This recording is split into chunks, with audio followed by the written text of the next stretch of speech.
Welcome everyone, this is episode 24 of the Heart for Excellence show, podcast.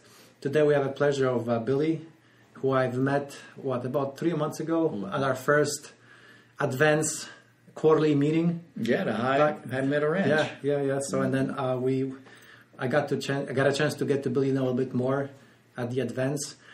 But before we jump into today's episode, we're gonna do a gratitude moment. I used to work at Exxon, so before each meeting, we used to do a safety moment, talk about safety. And so let's take that idea, but use it for gratitude. So my gratitude, today is actually a pretty chilly day in Houston, believe it or not. And it's like, when you're outside, it's pretty cold. And when you walk into a warm building, it's like, wow, what a nice thing to have feet. What about you, Trevor? Yeah, gratitude moment is I've been meeting more guys even this week that want to pursue the heart of Christ, like at House Church last night. Another guy came out, he's a Marine, sharing his testimony, and just listening to him. I think he served 18 years in the service, and hearing his heart, how it grew in faith, and getting to know him. So Ryan is his name, so I'm grateful for have met him.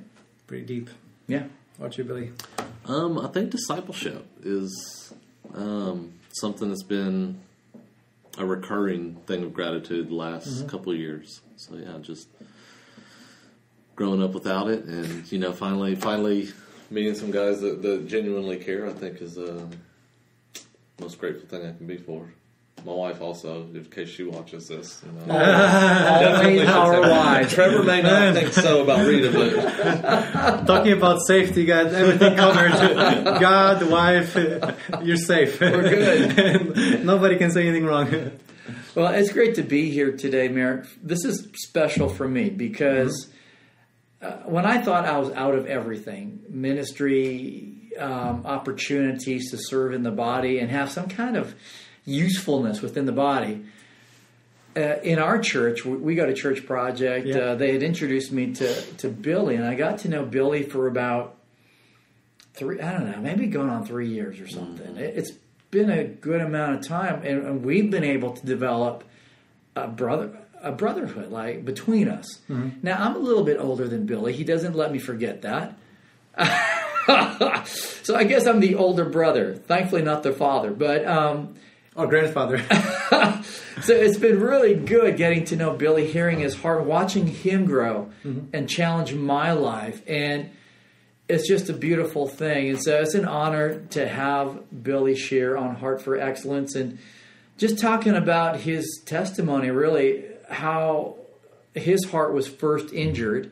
What were the consequences of that in his life? And then how did he begin coming from maybe not so good situations into a better situation, which is, again, right, a heart for excellence. We're not stuck in our past and the brokenness of our past, but I believe God calls us to a better future in Him, and that's the hope we have in Christ. So, Billy, if you could share, go ahead and take over, share what was maybe the first injury that you can remember to your heart, and where did that lead you, and then how did you get out of it? Yeah, so I think if you'd have asked me before the advance, I'd have had a different answer. All right. This is getting better. I remember talking to Dane, actually, while we were there, and it's like something God revealed to me whenever we went away to ourselves. And that evening before, I was sitting out and I was reading, and Psalm 62 came up where it actually talks about sitting in silence. And that really hit me. I don't ever, I always feel the air when I'm alone with God. I'm talking or I'm thinking or, it's like just sitting in silence. So that's what I tried to do. I'd challenged myself for 5 minutes of utter silence. I failed, but in that time, God reminded me of something that I had forgotten, and I really got upset. Like, it really bummed me out, I think, that whole weekend, just because I'd forgotten it. Like, why would you remind me of something so traumatizing? No. Okay. But it was, very early on, and I remember, it may not be one of my first memories, but it's definitely very early on memory. I remember my mom telling us, she wished she could have aborted us. Oh, man. Or, just drive off a bridge with us in it. And, ouch. We definitely weren't the best of kids. I can see that. But I remember these before I remember the context around them. Yeah. You know what I mean? Like, I remember hearing her say things like that before I remember any of the context. Mm-hmm. And so I'm pretty sure it was pretty early on whenever she would first start saying those things. And so, yeah, I think that's probably... And I'm thankful God revealed that to me, because now I'm able to see, like, now it makes sense, right? For me, you know, in as I've studied through scriptures, it's like you see all these places where they say, and then they remembered that he said this, or you know, and this is what he meant. And that's what it was for me. It was like making that connection. All this stuff makes sense now, or is at least makes better sense. It kind of, boy, to hear that come from the words of a mother, mm-hmm. it quickly impacts your sense of value. Yeah. I would imagine. Is that like, how did it impact you? Is it value? Am I worthy? Am I lovable? Or am I just not valuable? Yeah, definitely. You know, I've gone through a lot of my life just insignificant, or rather, maybe not just insignificance, but an inconvenience. Right? I mean, my mom could have possibly been so much more if it wasn't for us. Yeah. You know, and so, you know, definitely feeling like I'm an inconvenience to those around me. Yeah. So, and that's, So how did that impact the relationships in your life? Oh, gosh. Yeah, this is hard for excellence, brother. You know, I think it's still an ongoing process without a doubt, but it's one of the biggest things I see is I've adapted to what Trevor thinks I should be, so that Trevor doesn't ever feel like he wish he never met me. Oh, yeah. Right? If Merrick wants me to be this way, I'm going to be what Merrick wants me to be. And maybe even convincing myself that that's the right thing to do. Mm-hmm. You know? But definitely that is what's led me down so many dark roads also. Is I want approval so bad it's become an addiction. Mm. So, yeah, we go pretty deep here. Like, we tell guys that come on to Heart for Excellence, look, it's kind of like the no BS zone, right? We're going to be honest. Like, we both shared our messy stories on the podcast, and that's that's a big one. Looking for people's approval, in essence, to validate yourself. And we've even talked about how we look to our wives to validate us when we're broken, and it's just it's messy. Yeah.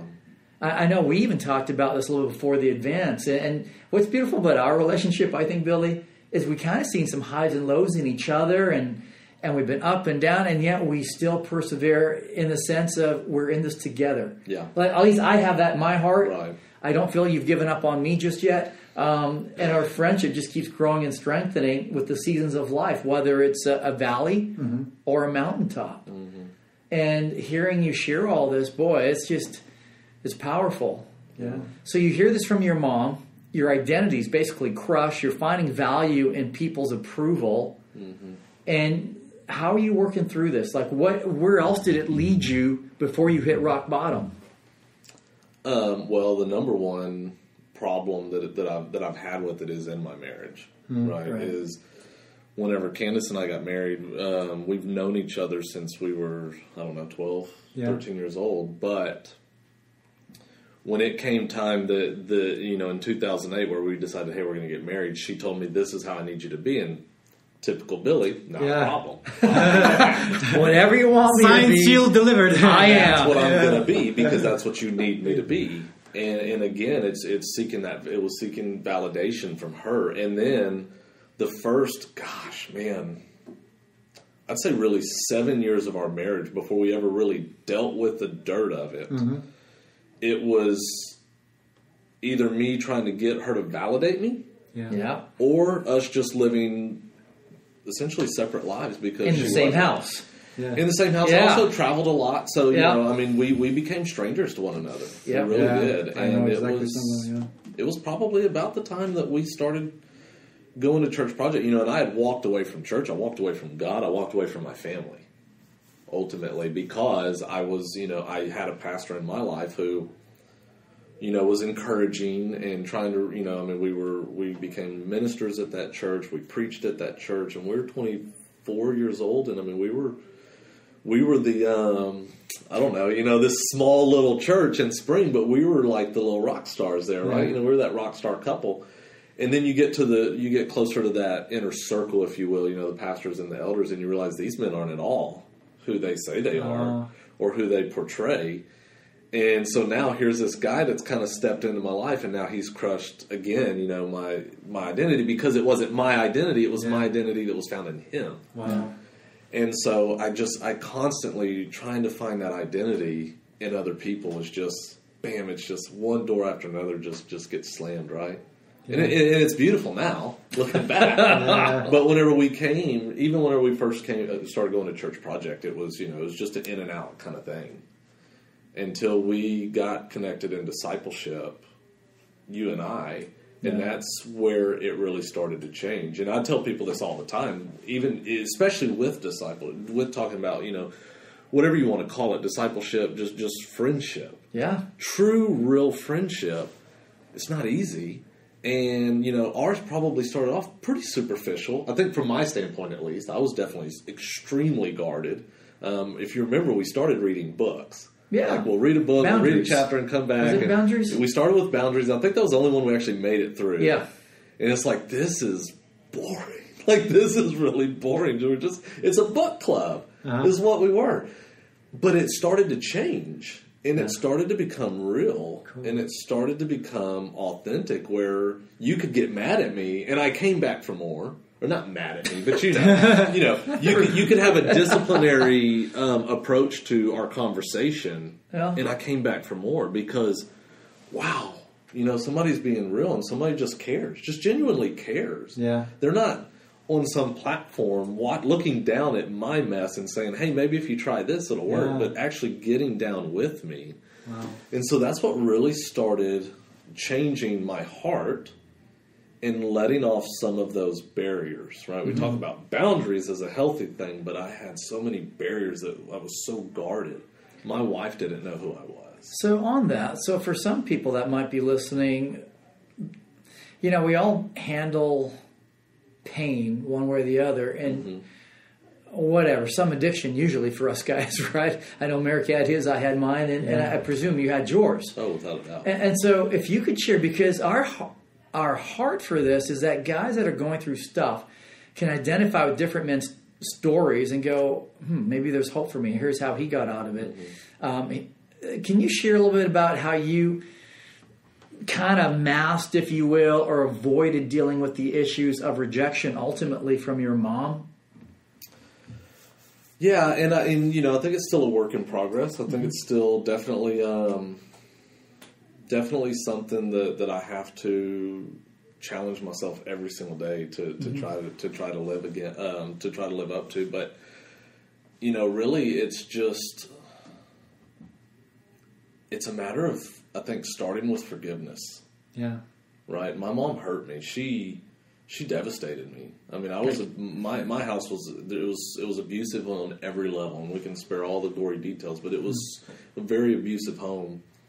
But all the physical abuse, all the other types of abuse pale compared to just, I wish you had never come out of it. Which is like, the dagger. Right. Like, bam, in the heart. Yeah. And then to deal with that, I know you shared in your testimony at church a little bit about how alcohol played into that, right? Right. Can you talk a little bit about that for guys that are wrestling with that? Because most of us don't like our addictions, but it helps us get through it. Yeah. It helps us deal with the stuff that we don't want to deal with. Yeah, and would that be about right to say, or what are your thoughts? Yeah, so without a doubt, it was, I don't know, it was maybe 11 or 12, like whenever I actually started drinking and doing drugs. This young.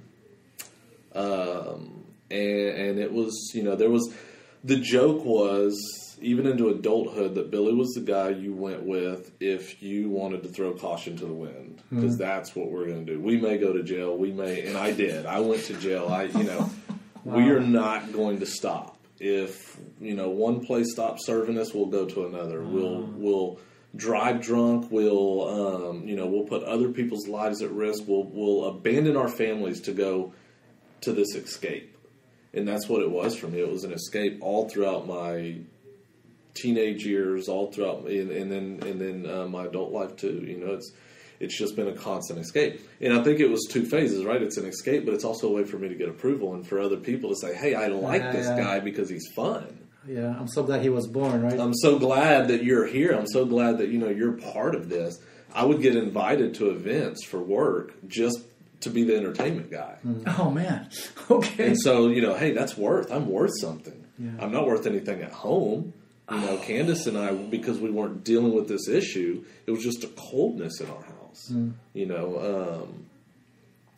And Candace, not coming from a completely different background, she didn't understand how to help me through that, right? And I wasn't really looking to her for help, but she was trying, it's just things as simple as like, hey, just stop, just don't do that anymore. Oh, okay, it sounds so easy, sure.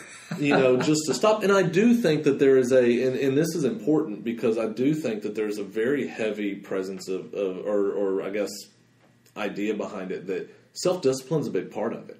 Every day I have to make the decision, hey, don't do that. Mm-hmm. But what took me from where I was willing to do it to where I wasn't, I think, was just knowing that there's something better out there. Yeah.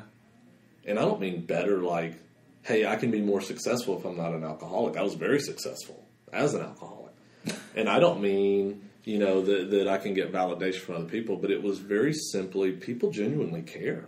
Yeah. And I started talking about it. I started telling people some of these gory details, and there were times in house church where Candace would say things like, hey, maybe tone that down a little bit. I don't want to get kicked out. But it's like, hey, you know what? It's okay. If you don't like who I used to be, join the club. I didn't like him either. Wow, yeah. But he's a reality.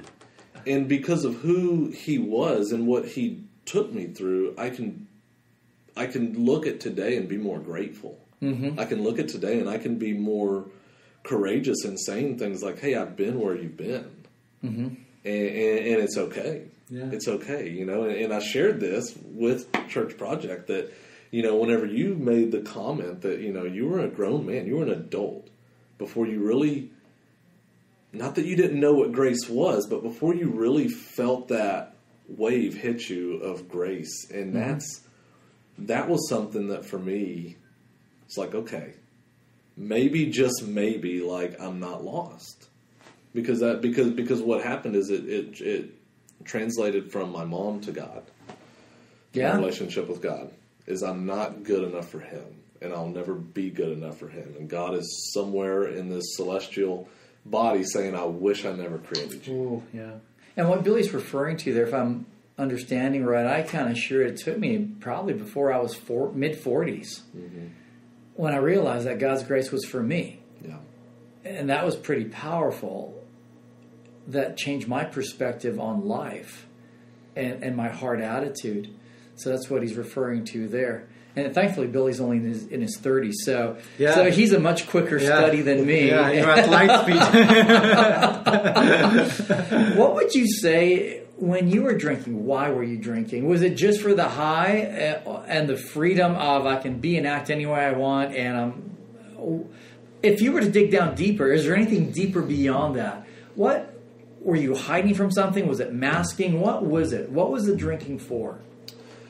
So this is something I've actually explored in great detail internally, and Candace and I have talked about it and tried to explore it a little bit better. But I think a lot of it had to do with my drinking was never done at home. Okay, so I could sit at home for 3 months and not have a drink and be perfectly normal. I'd function as a normal human being. I would travel and I would drink. And so it began to give me reasons to travel, right? I've got to go on this business trip. Yeah. And so I think for me, what it was in large part was the ability to escape being a husband and being a father. And by escaping those two things, I can't fail if I'm not there, right? Oh, yeah. I can't fail if I'm not there. You can't fail at something you never try to do. Wow. And so I didn't try to be a husband, and I didn't try to be a father. Yeah. I just left. Man. So it's just another escape. Absolutely. Yeah. It was 100% an escape for me to just get away, not try, don't fail. Okay, so this is your story. Wrapping it up here. Time's gone by quickly. Yeah. Where are you today? How did you get here?